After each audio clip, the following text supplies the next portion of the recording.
ఓం శుక్లాంబరధరం విష్ణుం శశివర్ణం చతుర్భుజం ప్రసన్నవదనం ధ్యాయేత్ సర్వవిఘ్నోపశాంతయే. ఓం సరస్వతీ నమస్తుభ్యం వరదే కామరూపిణి విద్యారంభం కరిష్యామి సిద్ధిర్భవతు మే సదా. ఓం గురుర్బ్రహ్మా గురుర్విష్ణుః గురుర్దేవో మహేశ్వరః గురు సాక్షాత్ పరబ్రహ్మ తస్మై శ్రీ గురవే నమః. మనం యోగ వాసిష్టం అనే గ్రంథంలో ఉపశమన ప్రకరణంలో 12వ భాగంలో 8వ అంశాన్ని తెలుసుకుంటున్నాం. ఇప్పుడు 8 వేరువేరు ఉపాయాలు.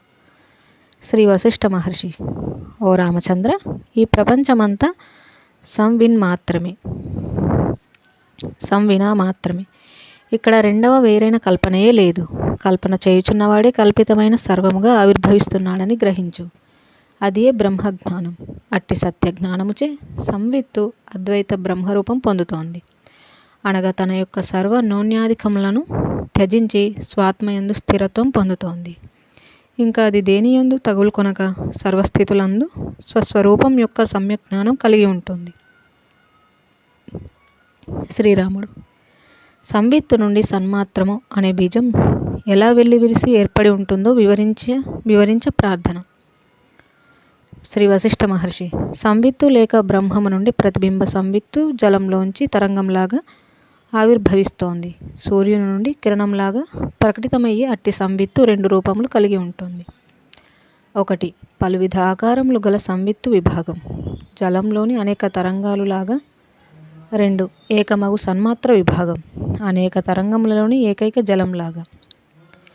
ఈ నీవు, నేను, కొండలు, కుండ, వస్త్రం ఇవన్నీ సత్త యొక్క విధ రూపములు మాత్రమే. నీవిక ఈ సర్వవిధ విభాగములు త్యజించి సర్వదా సర్వుల స్వరూపం అయినట్టి ఏకమాత్ర సత్తను ఆశ్రయించు. అదే ఈ చరాచర సర్వజగత్తుకు అధిష్టానమై ఉన్నది. సర్వ విశేషములు త్యజించబడగా అప్పుడు సర్వత్రా వ్యాపించి ఉన్నట్టి నిర్లిప్తమగు ఆ సన్మాత్ర సత్త యొక్క ఏకమగు మహద్రూపము అనుభవం కాగలదు. అదే బ్రహ్మపదం సుమ. శ్రీరాముడు: అరూపమగు ఆత్మయందు రూపసహితమగు ఈ జగత్తు ఎలా ఏర్పడి ఉంటుంది? శ్రీ వశిష్ఠ మహర్షి: కుండాకు ఆకారం ఉన్నది. దాని మూల పదార్థమగు మట్టికి ఆకారం ఉన్నదా? లేదే. వస్త్రం యొక్క స్వభావం కానీ స్వరూపం కానీ దూదిలో కనబడుతుందా? లేదు. అయితే వస్త్రమంతా తయారైనది దూదితోనే కదా. సన్మాత్రం ప్రకటితమగుచున్నప్పటికీ దాని యందు నేను నీవు అనునవేవీ లేవు. శ్రీరాముడు: మరి కాలం మాట ఏమిటి? శ్రీ వశిష్ఠ మహర్షి: కాలసత్త కూడా వస్తుసత్తలాగానే ప్రమేయ స్వభావముచే కల్పనాపూర్వకమై ఏర్పడి ఉంటుంది. ఆత్మసత్త అప్రమేయమై అవిభక్త రూపమున ఏర్పడి ఉంటూనే వస్తు ప్రమేయముచే కాలబద్ధముగా విభక్త రూపమున కనపట్టుచున్నది. విభాగం లేని చోట విభాగం భ్రమచే అనుభవమవుచున్నదని గ్రహించు. కనుక రామ, ఈ దృశ్యమంతా ఏకైక సత్తయే అనుభావన చేయి. సర్వదృశ్య వస్తువులందు ఏర్పడి ఉన్నది ఆ ఏకైక సత్తయే అను దృష్టిని బలపరుచుకో. అట్టి భావనచే సర్వదిశలను ఆ దిశలందు గల సర్వ పదార్థములను పరిపూర్ణమునర్చుము. నీ యొక్క సత్తయే నీయందును నీచే గాంచబడే దృశ్యమునందును వెలుగొందుచున్నదయ్యా. సూర్యుని నుండి అనంత కిరణములు బయలుదేరి అసంఖ్యాక వస్తువులను ప్రకాశింపజేయుచున్నట్లు ఏకైక సత్త ఈ సర్వ శరీరములను, చిత్తములను తదితర అసంఖ్యాక వస్తు సమన్వితగు జగత్తును ఎరుకచే ప్రకాశింపజేయుచున్నది. ధర్మము ధర్మిష్టి సత్ అద్దాని విషయములు లయమొందినప్పుడు అప్పటికి ఇంకా శేషించి ఉండేది ఆ ఏకైక సత్తయే. అద్దాని యందు ఉపాధులు మొదలైనవి ఉండకపోయినప్పటికీ భూత భవిష్యత్తులలో ఏర్పడే సర్వజీవులు అదే. నిర్వికారమగు అట్టి ఆత్మపదమున స్థిరపడినవాడు అరుచికరమగు ఈ సంసారమునకు తిరిగిరాడు. అదే మోక్ష సాధన అని పురుషోత్తమ ప్రాప్తి అని చెప్పబడుతోంది. అదే మోక్ష సాధన, అదే పురుషోత్తమ ప్రాప్తి అని చెప్పబడుతుంది. అట్టి పదమే సర్వకారణములకు కారణమై ఉన్నది. ఒకదానికి మరొక కారణమైనదేది ఉండదు. కారణములకు కారణం, సారమునకు సారమగు ఆ శుద్ధ పరబ్రహ్మమే ఈ జీవుని స్వరూపమై ఉండగా ఇతడు అజ్ఞాన దృష్టిచే భేద కల్పనను ఆశ్రయించి నేను నిస్సారుడను, నిస్సహాయుడను, అల్పమేధస్కుడను అని వాపోవుచున్నాడు. దానికంతటికీ కారణం స్వస్వరూపాన్ని ఏమర్చి దృశ్య విషయములందు తాదాత్మ్యం పొందటమే సుమ. ఈ జీవుడు జ్ఞానాన్ని పెంపొందించుకోనంతకాలం అప్రమేయముకు తన బ్రాహ్మీ స్వరూపమును ఎరిగి ప్రశాంతుడనంతకాలం ఈ జన్మ కర్మల ప్రహసనం తప్పేది కాదు. నేను భేదాభేదములకు అతీతుడను, ఆద్యాంతములు లేనట్టి నేను ఈ జన్మ జీవన మృత్యుల వంటి అల్ప సంఘటనలచే ఎట్లా పరిమితుడనవుతాను అని ఈ జీవుడు గ్రహించుగాక. అట్టి సదావగాహనకు ఉపకరించటానికి ఆత్మజ్ఞులైన వారిచే ఈ యోగ వాసిష్ఠాది శాస్త్ర ప్రవచనములు జీవునకు అందించబడుచున్నాయి. తత్వం ఎరిగిన తర్వాత రామ, ఇక నీకు బంధమేమిటి, మోక్షమేమిటి? మేఘములు ఆకాశంలో ప్రయాణిస్తున్నంత మాత్రం చేత ఆకాశం యొక్క అనంతత్వానికి వచ్చే లోటేమిటి? కించిత్ అజ్ఞానం వచ్చి ఒకానొక సమయంలో ఆవరించి ఉన్నంత మాత్రం చేత ఈ జీవుని అనంతత్వానికి వచ్చే లోటేమీ ఉండదు అని సర్వజనులు గ్రహించండి, నిశ్చింతులై ఉండండి. ఒడ్డున ఉన్న చెట్లు తడాకంలో ప్రతిబింబిస్తున్నట్లు నిర్లిప్తము అసంగము అగు ఆత్మయందు ఈ జగత్తు ప్రతిబింబిస్తోంది. ఈ పదార్థములన్నీ తమయందు ప్రత్యక్ చైతన్యము అంతస్థమై ఉండుట చేతని ప్రీతివంతం అవుతున్నాయి. నాలుకకు రుచులు వ్యక్తమవుచున్నట్లు ఆ ఆత్మ సముద్రమునందే సర్వానందములు వ్యక్తమవుచున్నాయి. ఈ విషయంలో ఇవి స్వయంగా స్వాదురహితమైనప్పటికీ అవి ఆత్మ సంయోగం చేతనే సాధుత్వం పొందుచున్నాయి. ప్రియమైన వాటన్నింటికంటే ప్రియాతి ప్రియమైనది ఆత్మవస్తువే. ఆనందమయమగు ఆ పరమాత్మ నుండి సమస్త బ్రహ్మాండ సమూహములన్నీ ఉత్పన్నములగుచున్నాయి. అవన్నీ వాని అంది స్థితి కలిగి ఉంటున్నాయి.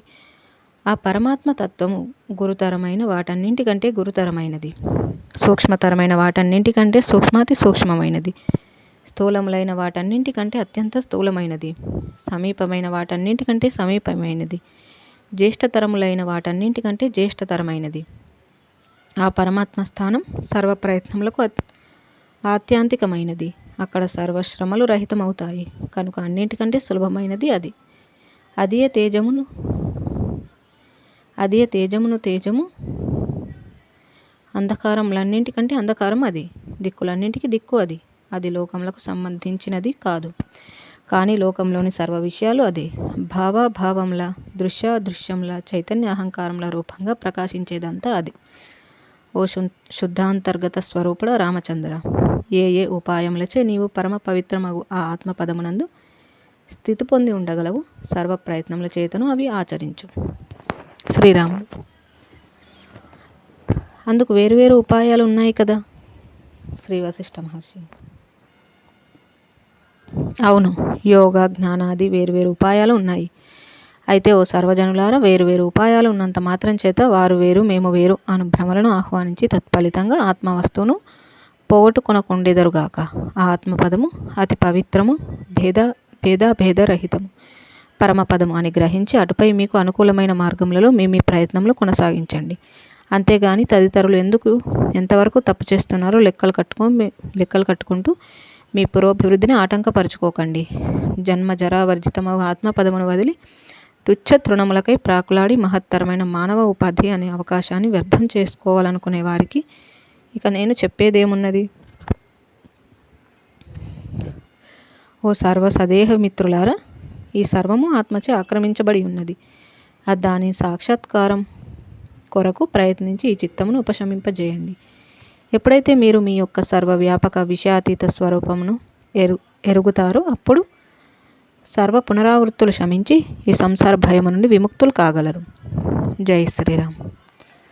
ఈ విధంగా మనకి వేరువేరు ఉపాయాలు అంటే ఆత్మపదంలో ఉండడానికి జ్ఞాన, యోగ ఇలాంటి మార్గాల్లో వివిధ ఉపాయాలు అనేవి ఉన్నాయి అని తెలియజేయడము, అలాగే వీటిని అభేద దృష్టితో చూస్తూ ఒకదానిలోని లోపాలను చూసుకుంటూ ఉండిపోకండి అని వశిష్ఠ మహర్షి వారు వివరించడం అనేది మనం చూస్తున్నాము. ఇక తర్వాతి అంశం 9, 3 అభ్యాసాలు ఒకేసారి. శ్రీరాముడు: మహనీయుడగో వశిష్ఠ మహర్షి, మీ యొక్క ప్రవచనం అమోఘం. ఒక చిన్న ప్రశ్న: ఈ సంసారం ఒక బీజమేమిటి అనే విషయంలో మీరు అనేక విషయాలు ప్రస్తావించారు. ఒకదానికి మరొకటి ఎట్లు బీజమవుచున్నదో కూడా వర్ణించి చెప్పారు. 1 దృశ్య ప్రపంచము, 2 శరీరము, 3 చిత్తము, 4 వాసనలు, 5 ప్రతిబింబ చైతన్యము, 6 బింబ చైతన్యము మొదలైనవన్నీ సంసార ప్రాప్తికి బీజమగుచున్నవైనమంతా వివరించారు. అయితే వీటిలో అసలైన దుఃఖ బీజం ఏది? సాధన దృష్ట్యా వీటిలో దేనిని ఎక్కువగా దృష్టిలో పెట్టుకొని ప్రవృత్తింపజేయుటచే లేదా నివృత్తింపజేయుటచే జీవుడు త్వరగా దుఃఖమును జయించి సంసారమును నివృత్తింపజేసి ఆత్మపదమును అధిరోహించగలడు, దాని గురించి చెప్పండి. శ్రీ వశిష్ఠ మహర్షి: రామయ్య, ఏదేది ఎట్లు సంసారమునకు బీజమగుచున్నదో దాని విషయమై మనం వివరణ సమాధానాల రూపంలో ఇప్పటిదాకా చెప్పుకున్నాం. ఈ జీవుడు యత్నపూర్వకంలాగా దేని స్థానం ఏమిటో గ్రహించి వాటిని సద్వినియోగపరుచుకొని క్రమంగా అనేక భేదములతో కూడిన సంసారం నుండి భేదరహితమగు సత్తా సామాన్య స్థితి చేరుకోవాలి. సాధన ఏదైనా శ్రద్ధతో పట్టుదలతో ప్రయత్నం చేస్తున్నామా లేదా అనేది ముఖ్యం. పురుష ప్రయత్నంచే వాసనలను త్యజించి సత్తా సామాన్యం యొక్క పరాకాష్ఠ అయినట్టి చిత్రూపంతో ఐక్యత పొంది అక్కడ క్షణమైన నిశ్చల స్థితి కలిగి ఉన్నావు అనుకో, తక్షణమే నీవా ఉత్తమ పదం పొందినట్లే. భేదములన్నీ ప్రయత్నం చేసి జయించు. ఇక ఆపై బోధరూపమగు ఆత్మానుభవం కొద్ది ప్రయత్నంతోనే ప్రాప్తించగలదు. ఏకమును వదిలి అనేకమును అంటిపెట్టుకొని ఎంతకాలం ఏ సాధనల ద్వారా ప్రయత్నిస్తూ పోయినా ఆ తత్పదం దుర్లభంగానే ఉండిపోతుంది. మనం ఇతఃపూర్వమే 2 విభాగాల గురించి చెప్పుకున్నాం. సంవిత్, తెలుసుకుంటున్నది. సంవేద్యం అంటే తెలియబడుచున్నది. తెలుసుకుంటున్నది అయినట్టి సంవిత్ తత్వమునందు ధ్యాన నిష్ఠతో ప్రయత్నశీలుడవై ఉంటే ఆ ప్రయత్నము ఆత్మపదమునకు చేరవేయగలదు. తెలియబడుచున్న దానికన్నా ముందే దానికి ఆవల తెలుసుకుంటున్నది ఉండి ఉన్నది కదా. అందుచేత తెలియబడేది సాధనగా తీసుకొని ఎంతకాలం ఎంతగా ప్రయత్నించినా చివరికి సంవిత్తును ఆశ్రయించకుండా ఆత్మపదమును అధిరోహించలేవని గ్రహించు. లేదా ఒక పని చెయ్యి. నేను ఏది చింతన చేస్తున్నానో, ఎక్కడ నడుస్తున్నానో, ఎక్కడ ఉన్నానో, ఎక్కడ ఆయా క్రియలు నిర్వర్తిస్తున్నానో అచటచట సంవిత్తే ఏర్పడి ఆక్రమించుకొని ఉన్నది అనగా సంవేద్యము సంవిత్తును ఆక్రమించుకొని ఉండజాలదు. సంవిత్తే సంవేద్యమును ప్రవర్తింపజేస్తుంది అని ఆరూఢపరుచుకొని అప్పుడు ఇక నీ సాధన కొనసాగించు. వాసనలను త్యజించడానికి యత్నములు చేయి. అప్పుడు నీ శారీరక మానసిక దుఃఖములని తప్పక నశిస్తాయి. సంవిత్తును ఆశ్రయించడం శోధిత తత్ అంటారు. సంవేద్యమును ఆశ్రయించడం శోధిత త్వం అంటారు. పురుష ప్రయత్న ప్రాశస్త్యం గురించి నీకు ముముక్షు ప్రకరణాదిగా చెప్పుకుంటూనే వస్తున్నాం కనుక ప్రయత్నించడం, అది కొనసాగించడం, ఆత్మపదమును అధిరోహించడం అనేది నీ మార్గం. అయితే అన్ని ప్రయత్నాల కన్నా కష్టమైనదేది? వాసనలను త్యజించటం. ఒక పెద్ద కొండను మొదలంటా లేపి గాలిలోనికి విసరటం సుసాధ్యపడవచ్చునేమో గాని వాసనా త్యాగం అంత తేలిక కాదు. మనస్సు లయం కానంత వరకు వాసనలు ఉండనే ఉంటాయి. వాసనలు క్షయించినంత వరకు చిత్తము శమించదు. తత్వజ్ఞానం కలగనంత వరకు వాసనలు శమించవు. చిత్తము శమించనంత వరకు వాసనలు ఉంటూనే ఉంటాయి. 1 మనోనాశనం, 2 వాసనాక్షయం, 3 తత్వజ్ఞానం. ఈ 3 పరస్పర కారణం కలిగి ఉన్నాయి. అందుచేతనే అందులో ఏ ఒక్కటి మాత్రమే సాధించాలన్నా జీవునకు కష్టసాధ్యమే అవుతుంది. అందుచేత రాఘవ, వివేకయుక్తమగు ఉత్తమ ప్రయత్నం చేసి భోగములతో ఏర్పడి ఇచ్ఛను జయించాలి. వాసనాక్షయం, మనోనాశనం, తత్వజ్ఞానం అనే మూడిటిని ఒక్కసారి చక్కగా ఆశ్రయించాలి. పరమశివుడు త్రిపురాసురుడిని ఒక్కసారి 3 పురములలో మట్టుబెట్టినట్లు ఈ మూడిటిని జీవుడు సాధించుకోవాలి. ఈ మూడిటిని ఒకేసారి మరల అభ్యసించకపోతే ఈ బ్రహ్మపదం ఎన్ని సంవత్సరములు గడిచిపోతున్నా లభించదు. చిరకాలం అట్లా అభ్యసిస్తే ఆ ప్రయత్నం తప్పక ఫలప్రదమవుతోంది. అట్లా కాకుండా ఆ మూడింటిలో ఒక్కొక్క దానిని తీసుకొని వాసనాక్షయమైన తర్వాత మనస్సు సంగతి చూస్తాను, అప్పుడు మనస్సును కూడా నశింపజేసి ఆ తర్వాత తత్వజ్ఞానం సంపాదిస్తాను అనుకొని ప్రయత్నాలకు ఉపక్రమించావా? దోషభవిష్టములతో కూడిన మంత్ర సాధనా కార్యక్రమంలాగా, పథ్యమును వదిలి ఔషధం సేవించడంలాగా నిష్ప్రయోజనమవుతాయని హెచ్చరిస్తున్నాను. 3 శత్రువుల మీద నడుచుతున్నప్పుడు అందులో ఒక్కొక్క శత్రువుతో మాత్రమే యుద్ధం చేసి శత్రు నిర్మూలనం చెయ్యాలంటే ఎట్లా కుదురుతుంది? 3తో ఒక్కసారి యుద్ధం చేయటానికి సంసిద్ధుడవు కావాలి కదా. అట్లాగే వాసనాక్షయం, మనోనాశనం, తత్వజ్ఞాన సముపార్జన అనే మూడింటిలో ఒక్కొక్క దానిని విడివిడిగా ఆశ్రయిస్తే పరమాత్మను పొందలేమని నా అభిప్రాయం. బుద్ధిమంతుడైన వాడు ఆ మూడింటిని ఒకేసారి అభ్యసిస్తే తప్పకుండా సంసార సాగరమును విచ్ఛిన్నం చేయగలడు. అది సుసాధ్యమే, ఇందులో సందేహం లేదు. నీవు ఆ విధంగా ఆచరించి నిస్సంగ భావం పెంపొందించుకొని బ్రహ్మపదమున సంస్థితుడవయ్యేదవుగాక. అప్పుడు హృదయ గ్రంథులని తమంతట తామే తొలుగుతాయి. జై శ్రీరామ్. ఈ విధంగా 3 అభ్యాసాలు ఒకేసారి అంటే మనోనాశనము, వాసనాక్షయం, తత్వజ్ఞానము, ఈ 3 కూడా ఒకే సమయంలో నిర్మూలించడానికి నిర్మూలించడం అంటే మనోనాశనం అంటే వృత్తులు అనేవి ఏర్పడకుండా, ఈ వాసనాక్షయం విషయాల పట్ల ఆ యొక్క ఆసక్తిని కలగకుండా చేసుకోవడము, దానికి కావలసిన తత్వజ్ఞానాన్ని పొందడము, ఇవన్నీ ఒకేసారి జరగాలి అని తెలియజేయడం చూసాము. తర్వాతి అంశము 10 యుక్తి ఉపాయం. శ్రీ వశిష్ఠ మహర్షి: ఓ రామయ్య, ఈ జీవుని యొక్క ఇప్పటి సంసార స్థితి ఎక్కడి నుండి వచ్చి పడింది? అనేక జన్మలలో అభ్యసించినదే ఇట్లు ప్రయోజన రూపంలో సంప్రాప్తమవుతోంది. ఇది చిరకాల అభ్యాసం లేనిదే తొలగేది కాదు. అందుచేత అతడు నడుస్తున్నప్పుడు, కదులుచున్నప్పుడు, తిరుగుచున్నప్పుడు, తినుచున్నప్పుడు, వినుచున్నప్పుడు, తాకుచున్నప్పుడు, వాసన చూస్తున్నప్పుడు, నిద్రిస్తున్నప్పుడు, మేల్కొని ఉన్నప్పుడు, అన్ని సందర్భములలోనూ పరమశ్రేయమగు మోక్ష సాధన కొరకు వాసనాక్షయం, మనోనాశనం, తత్వజ్ఞానం అనే 3టిని సదా అభ్యసిస్తూనే ఉండాలి. దృశ్యము పట్ల ఏర్పడే ఆకర్షణ వికర్షణలను తగ్గించుకుంటూ మరొక వైపు నుండి ప్రాణాయామం వంటి యోగాభ్యాసాలను ఆశ్రయించునుగాక. వాసనాత్యాగ, ప్రాణ నిరోధముల సహాయముతో చిత్తము అచిత్తత్వం పొందుతోంది. ప్రాణాయామ అభ్యాసం చేతను, యోగాభ్యాస కుశలురైన గురువులు మనకు ప్రసాదిస్తున్న తదితర యుక్తుల చేతను, హిత మిత పవిత్ర భోజనం చేతను, యమ నియమాదుల రూపంలో గల విధి విధానముల చేతను, ఆసన జయము చేతను ప్రాణాచలనం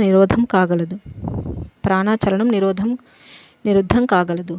నిర్వివాదము సన్మాత్రమగు ఆత్మయే సర్వ వస్తువుల ఆద్యాంతములందు ఏర్పడి ఉన్నది అను యథార్థ దర్శనం అభ్యసించుచూ వస్తే అప్పుడు వాసనలు ప్రవర్తించడం సన్నగిల్లగలదు. బహిర్ముఖుల మగుచున్న జనుల దృష్టులతో సాంగత్యం కొనసాగించకపోవటం చేతను, సాంసారిక మనోరథములు వదులుకుంటూ రావటం చేతను ఆత్మదర్శన జ్ఞానం కలుగుతోంది. దానిచేతనే వాసనాక్షయం కూడా కలుగుతోంది. ఈ శరీరం, దీని తీరు, ఇది పుట్టి పెరిగి నశించే విధం పరికిస్తూ ఉండటం చేత కూడా వాసనలు సంక్షయిస్తూ ఉంటాయి. వాసనల విభవం సన్నగిల్లుచుండగా ఇక చిత్తం ప్రవర్తించటం మానివేస్తుంది. గాలి వీచటం ఆగితే ఆకాశంలోని ధూళి కూడా శమిస్తుంది. ప్రాణస్పందనమే చిత్తస్పందనమయ్యున్నదని అనుకున్నాం కదా. ధూళి గుట్టల నుండి ధూళి లేస్తున్నప్పుడు ఈ ప్రాణ సంచలనం కారణంగా ప్రపంచమున అనేక అనర్థాలు సంభవిస్తున్నాయి. అందుకనే ఏకాంతంలో కూర్చొని ప్రాణస్పందన నిరోధం కొరకై పలుమార్లు మిక్కిలి ప్రయత్నం చేయాలి. ఇష్టపూర్వకంగా అట్టి ప్రయత్నములు చిరకాలం చేస్తూ ఉండగా ఆత్మపదము తప్పక పొందుతావు. అంకుశం లేకపోతే దుష్ట ఏనుగు మాట వింటుందా? ఆధ్యాత్మ శాస్త్రములచే ఉదహరించబడుచున్న ఆయా ఉత్తమ ప్రయత్నములు చేయకపోతే చిత్తమును జయించటం అంత తేలికైన విషయం కాదు. ఏ ఉత్తమ ప్రయత్నాన్ని ఆశ్రయించకుండా మీనమేషాలు లెక్క కట్టుకుంటూ కాలం వెళ్ళబుచ్చుకుంటుంటే అట్టి జీవుని బ్రహ్మరుద్రాదులు కూడా కాపాడలేరు. కనుక ఓ జనులారా, లేవండి, నడుం కట్టండి. నడుం కట్టి సత్ప్రయత్నశీలురవ్వండి. అల్ప మార్గంలో ఆశ్రయించి అల్ప ప్రయోజనముల వైపు తరలి వెళ్ళాలనుకోవటం ఉచితమా? కానే కాదు. 1 అధ్యాత్మ విద్యా ప్రాప్తి, 2 సాధు మహాత్ములతో సాంగత్యం, 3 వాసనాత్యాగం, 4 ప్రాణస్పంద నిరోధం. ఇవే చిత్తమును జయించడానికి ప్రబలమైన ఉపాయాలు. ఓ సభికులారా, ఈ చిత్తమునకు మించిన శత్రువు భూనభోంతరాలలో మరింకేదీ లేదు. దీనిని సరి అయిన రీతిలో నియమించారా ఇంతకు మించిన మిత్రుడు మరొకడెవ్వడూ ఉండడు. గాలికి ఎగిరిపోయిన దుమ్ము జలధారలచే అణిగిపోవునట్లు చక్కటి యుక్తులచే చిత్తము శీఘ్రంగా జయింపబడగలదు. శ్రీరాముడు: మహాత్మా, హఠయోగంచే ఈ శరీరంను పరిశ్రమింపజేసి ఎంతో శ్రమకు వచ్చి కొందరు చిత్తమును ఉపశమింపజేయడానికి ప్రయత్నిస్తున్నారు కదా. వారు దేహము శుష్కింపచేసి కష్టతరమగు హస్తపాదాదుల నియమములచే మనోవాక్ ఇంద్రియములను స్వాధీనపరుచుకొని శోషింపజేసి చిత్తమును తమ వశం చేసుకోవాలని ఉద్దేశిస్తున్నారు. అట్టి ఉద్దేశం ఉచితమేనా? మేము కూడా చిత్తశత్రువును జయించటానికి అట్టి హఠయోగం ఆశ్రయించవలెనని మీ అభిప్రాయమా? శ్రీ వశిష్ఠ మహర్షి: సద్గురువులకు మార్గదర్శకులచే ఎన్నో సులభమైన ఉపాయాలు ప్రవచించబడ్డాయి. ధ్యానం, ప్రాణాయామం, నామస్మరణ, ఫల సమర్పణ, పూజ, దహనాదులు ఎన్నో సున్నితమైన సరళమైన ఉపాయాలు ఉన్నాయి. అతి సుఖకరము సులభ సాధ్యమగు ఉపాయాలను వదిలి భగవద్దత్తమగు ఈ ఉపాధిని శుష్కింపజేస్తూ మంత్రతంత్రాదులచే హఠంగా చిత్తమును వశపరుచుకోవాలనుకోవటం మా ఉద్దేశంలో ఏమంత ఉచితం కాదు. ఎవ్వనికైనా దీపాన్ని వదిలి మసితో చీకటిని తుడిచివేయాలనుకోవటం, పిడికిలి గుద్దులతో మదపు టేనుగు నిలిపి ఉంచాలనుకోవటం తేలికైన పనైనా చిత్తమునకు ఉపకరణమగు ఈ దేహమును స్వస్థపరిచి క్రమంగా మనస్సును సుస్థిరీకరించటానికి యుక్తిని ఆశ్రయించాలి. సర్వశక్తి సమన్వితమగు చిత్తము ముందు ఏ శక్తి ఎట్లు ఉపయోగిస్తుంది? యుక్తిని వదిలి మొండిగా మూర్ఖంగా హఠం మొదలైన భయమును గొల్పే బలవత్పూర్వక ప్రయత్నములు చేయువారిని ఆత్మశాస్త్రజ్ఞులు షటులు మొండివారు అని పిలుస్తున్నారు. అట్టివారు ఒక భయము నుండి మరొక భయమునకు, ఒక క్లేశం నుండి మరొక క్లేశమునకు పయనిస్తున్నారని గ్రహించు. వారికి ధైర్యం, విశ్రాంతులు లభించటం లేదు. తాము భయపడుచు తదితరులను భయపెట్టుచు మూర్ఖము బుద్ధిహీనము అగు లేళ్ళు పరుగులు తీస్తున్నట్లు హఠం కొనసాగిస్తున్నారు. అల్పము భేదాశ్రయమగు వారి బుద్ధి ఎక్కడా విశ్వాసం సంపాదించలేక భీతిని పొందుతోంది. జ్ఞానబలిమి లేక వారి చిత్తం అనేక చింతలందు వ్యాప్తమై ఉంటుంది. నదీ జలంలో తృణములు లాగా వారి మనస్సు రాగద్వేషాదులందు కొట్టుమిట్టాడటమే జరుగుతోంది. అందుచేత హఠంచే నేను వేరు, ఈ తదితర జనులు వేరు, ఆ పరమాత్మ వేరు, క్రూరమైనట్టి ఏమైనా నియమముల చేత గాని నేను దైవమును గాంచలేను అని అనుకోవటం వేదాంతాల అంతర్లీన గానం పెడచెవిన పెట్టటమేనని మా అభిప్రాయం. ఓ మిత్రులారా, మీరు కావేశాలతో హఠం ఆశ్రయిస్తే తుచ్చ విషయంలో ఎదురవుతాయి గాని సర్వసమదృష్టిపూర్వకమగు ఆత్మానుభవం కాకపోవచ్చునని హెచ్చరిక చేస్తున్నాను. మరికొందరు ఆత్మ విషయ విచారణను ఆశ్రయించక కేవల యజ్ఞ తప తీర్థాదులకే తమ యత్నములను పరిమితం చేసుకుంటున్నారు. ఏది ఎందుకు ఉన్నదో గ్రహించలేకపోతున్నారు. తమలో సర్వదా వేంచేసి ఉన్న ఆత్మ భగవానుని వైపు తమ దృష్టిని మరల్చుకోవటం లేదు. ఫలితంగా అసలు విషయం ఏమిటో గ్రహించకుండానే అరణ్యంలో దారి తప్పిన జింకలాగా అనేక మానసిక వ్యధలతో చిరకాలం గడిపివేస్తున్నారు. జ్ఞానముచే ఆత్మజ్ఞానం కొరకై సత్ప్రయత్నములందు నియమితులవటం మంచిది. కానీ గుడ్డి ఎద్దు చేలో పడ్డట్లు సంకుచిత దర్శనమునకు బద్ధులు కాకూడదని అట్టివారికి గుర్తు చేస్తున్నాను. నా బాహ్య అభ్యంతరములందు సర్వదా ఆత్మయే సమస్తంగా ఏర్పడి ఉన్నది. అది సర్వశుద్ధము, అఖండము, అప్రమేయమను భావమే ఆత్మీ భావన. అట్టి ఆత్మీ భావనను ఆశ్రయించకుండా కేవలం కథలకు, వర్ణనలకు, ఆకారాదులకు పరిమితులైతే ఎట్లా? చిత్రపటంలోని పండు ఆకలి తీర్చగలదా? త్వం భావన పరిమితులవటం చేత బహువిధ దుఃఖాల చేతను, రాగాది దోషముల చేతను వారు పలువైపుల నుండి పీడితులగుచున్నారు. తమ చింతనే తమ స్వరూపమై వెల్లివిరిసి ఉన్న ఆత్మ యొక్క అభేదతత్వమును గ్రహించలేకపోతున్నారు. శ్రీరాముడు: అట్లా ఎందుకు జరుగుతోంది మహర్షి? వారికి తరుణోపాయం ఏమిటి? శ్రీ వశిష్ఠ మహర్షి: వారి ప్రయత్నములు వృథా అని నా ఉద్దేశం కాదు. అయితే దేహాత్మ భావన త్యజించినంతకాలం ఒకప్పుడు స్వర్గమును మరొకప్పుడు నరకమును పొందవలసిన అగత్యం ఏర్పడుతూనే ఉంటుంది. అనిత్యము స్వర్గ నరక భవభోగముల నిమిత్తమై పతన ఉత్పాతనములు పొందేది అయినట్టి ఈ దేహము నేను కాదు. నా స్వరూప స్వభావములు దేహము కంటే విలక్షణమైనవి అను ఆత్మజ్ఞానం ఆశ్రయిస్తే అన్ని రుగ్మతలు వాటినంతట అవే తొలగుతాయి. అందుచేత దేహాత్మ భావన విడుచుచు జ్ఞాన దృష్టితో వారి వారి ప్రయత్నములు నిర్వర్తించెదరుగాక. అట్టి వారిపై గల అవాజ్యమైన ప్రేమచేతనే ఆ పరమేశ్వరుడు మనకు ఈ యోగ వాసిష్ఠాది ఆత్మ సమాచారాలు గ్రంథములు ప్రసాదించుచున్నారు. అందుచేత రామ, తటాక జలములలాగా వృత్తులను పొందుచు కొనసాగిస్తూ ఉంటే సరిపోదు. వృత్తిరహితము, సర్వసాక్షి, సర్వసంకల్ప వికల్పములకు ఆవల ఉన్నది సంవిత్ అని చెప్పబడుచున్నదియు అగు ఆత్మతత్వమును దర్శించాలి. అందుకు సదుద్దేశంతో చేసే ఆయా యజ్ఞ తప తీర్థాది ప్రయత్నములు నిర్మల హృదయ సముపార్జన రూపమున తప్పక సహకరిస్తాయి. అందుచేత తెలియబడు దాని నుండి తెలివి లేక తెలుసుకొనుచున్న దాని వైపుగా, సంవేద్యం నుండి సంవిత్తు వైపుగా, శోధితత్వం నుండి శోధిత వైపుగా సాధకులు పురోగమించెదరుగాక. కాబట్టి రామ, ఆత్మానుభవార్థమై క్రమక్రమంగా సర్వదోష దృష్టులు వదిలివేయుము. శుద్ధ సంవిత్తును ఆశ్రయించు. భీతరాగుడవై ఉన్న చోటని సుస్థితుడవు, స్వస్థుడవు, ఆత్మానుభవ సమన్వితుడు కమ్ము. ఈ సాంసారిక రుగ్మతలన్నింటికీ రహిత స్థానం అది. ఈ ప్రపంచంలో జ్ఞానవంతుడే సుఖిస్తున్నాడు. జ్ఞానవంతుని జీవితమే సఫలం పొందుతోంది. జ్ఞానవంతుడే బల సమన్వితుడు కూడా. అందుచేత నీవు జ్ఞానమయుడవు కమ్ము. మహాత్మా రామచంద్ర, విషయవర్జితము, సర్వోత్తమము, అనాది, కల్పనారహితము, నిర్వికారము అయినట్టి సంవిత్ పదమును నీవు ఆశ్రయిస్తూ ఉండు. కల్పనావర్జితుడవగుము. హృదయాకాశమున ప్రశాంతుడవై సుస్థితుడు కమ్ము. బ్రహ్మమును సమాధియందు సంభావించు. మరల వ్యుత్థాన కాలంలో అనగా సమాధి నుండి బయలువడిలినప్పుడు శమముతో లోన బయట నింపివేసి ఆపై యథోచితములగు క్రియలను నిర్వర్తిస్తూ ఉండు. మనం ఇప్పటి వరకు చెప్పుకున్నట్టి జీవన్ముక్తిని, గుణసంపదను సంతరించుకున్న వాడివై అకర్తృత్వ పదమును పొందియుండుము. జై శ్రీరామ్. ఈ విధంగా మనకి యుక్తి ఉపాయం అనే దాని గురించి వివరించడం చూసాము. అనగా ఆత్మపదంలో నిలబడడానికి హఠయోగము చేయాల్సి ఉంటుందా అని చెప్పేసి ఈ శ్రీరామచంద్రుడు అడగగా మనకి సద్గురువులు ఎన్నో మార్గదర్శకాలను, సులభమైన ఉపాయాలను చెప్పి ఉన్నారు. అందుచేత వాటిని ఆ పద్ధతులలో కూడా వెళ్ళవచ్చు. ఈ శరీరాన్ని శుష్కింపజేసుకుంటూ హఠయోగం చేయడం అనేది ఏమంత ఉచితం కాదు అని చెప్పేసి ఆయన చెప్పడం మనం చూసాము.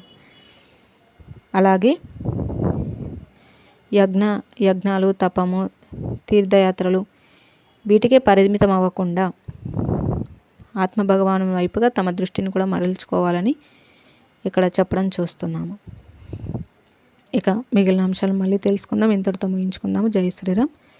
కాయేన వాచా మనసేంద్రియైర్వా బుద్ధ్యాత్మనా వా ప్రకృతే స్వభావాత్ కరోమి యద్యత్ సకలం పరస్మై నారాయణాయేతి సమర్పయామి. స్వస్తి. ఓం తత్సత్.